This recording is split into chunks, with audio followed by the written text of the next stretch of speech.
Adrenaline Fitness and Showcase Sports presents 3 Rounds with Dan Russelman. Welcome to 3 Rounds with Dan Russelman. I'm joined by Karina Cafiso, our resident referee. Thanks, Dan. We've got a very interesting guest today. Should be a great show. Today's guest is Chris Scott, General Manager over at Adrenaline Fitness. He's been training since he was 14 years old, been a lifelong athlete, and prior to Adrenaline, he owned and operated his own CrossFit gym for 7 years, where he trained Division I male and female athletes, as well as people well into their 80s. Chris is also a 25-year veteran of law enforcement, rising to the rank of lieutenant. He won the Police and Fire Games in 2017 and has trained and competed in the worldwide CrossFit competition. He is ranked as high as 12th in the world in his age bracket. And we want to give a special thanks out to Adrenaline Fitness, Showcase Sports, and all our advertisers for sponsoring the show. And we'll be back for round 2 right after this. Looking to buy or sell your home? Buy with Burn, sell with Burn.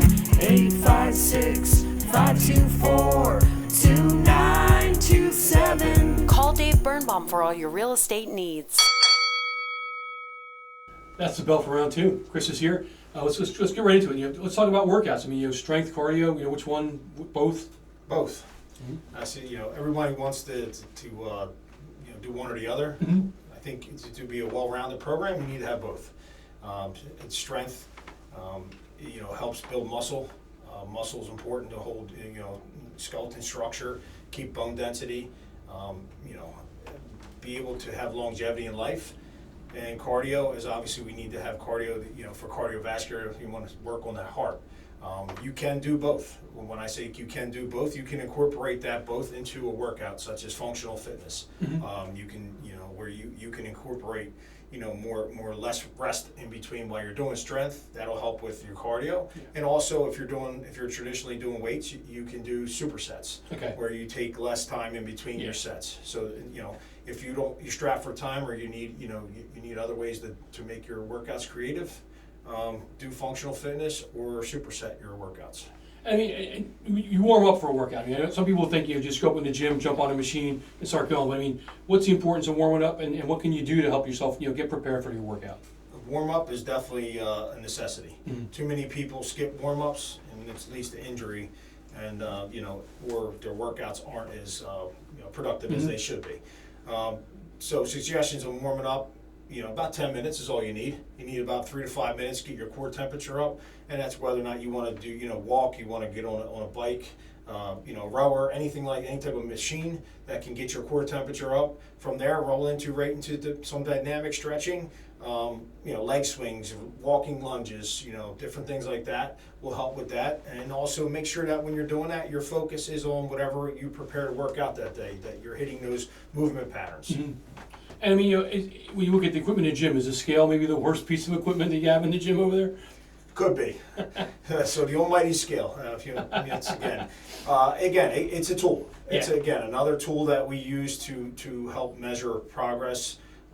If you're a person who is fixated on a scale, and you find yourself living by the scale and dying by the scale, you need to get rid of the scale. Mm-hmm. However, just know that it's more than just the scale, because the weight can lie to you. Yeah. It's about how do you feel? How are your workouts going? Are you getting stronger? Are you getting more fit? Is your cardio getting better? How does your waistband when you put mm-hmm. a belt on? Take before and after pictures so you can actually see progress.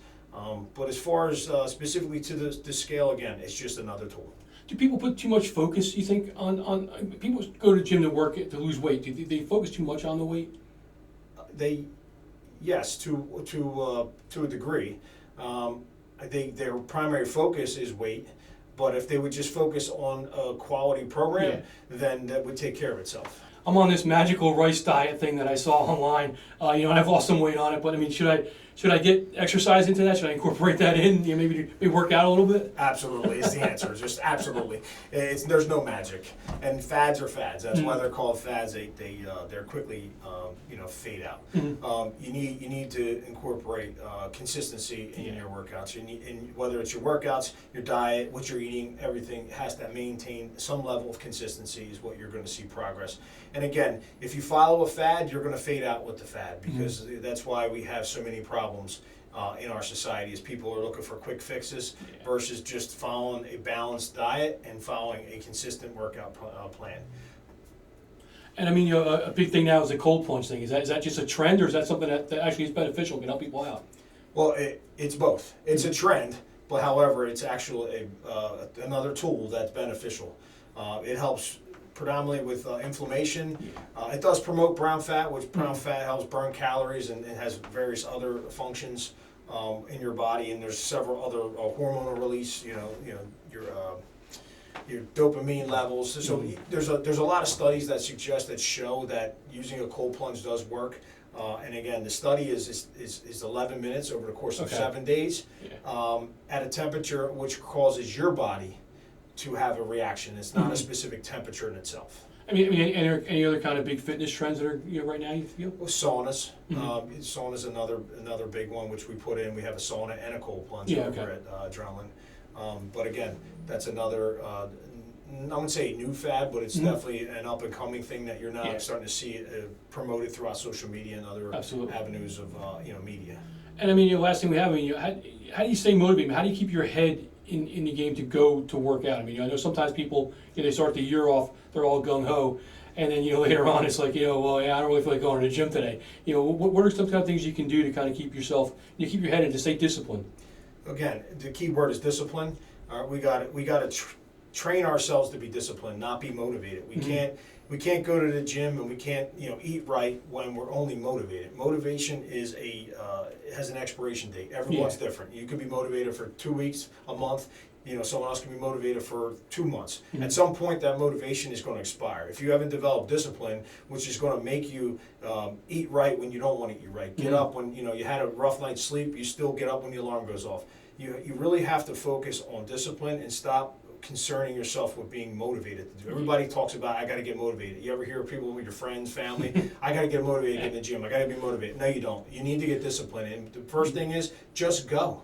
Stop worrying about all the things, the trends and this and that. If you go in the gym for 20 minutes today, that's fine. Go back tomorrow. If it's only 20 minutes, it's fine. Over the course of time, you've created a discipline of going to that location that's going to help benefit you.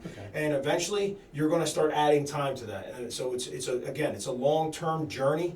It's not this quick fix that everyone's looking for. So get rid of the being motivated, right? And let's get down to being disciplined, and we would change the world here. All right. Chris, thanks for coming up, giving us some fitness tips and answering some questions. I know people can meet with you over at Adrenaline if they want get some more information from you. But as for now, we're not done yet. We got one more thing to do, and we're going to go head-to-head in round 3, and that's coming up. So stay tuned.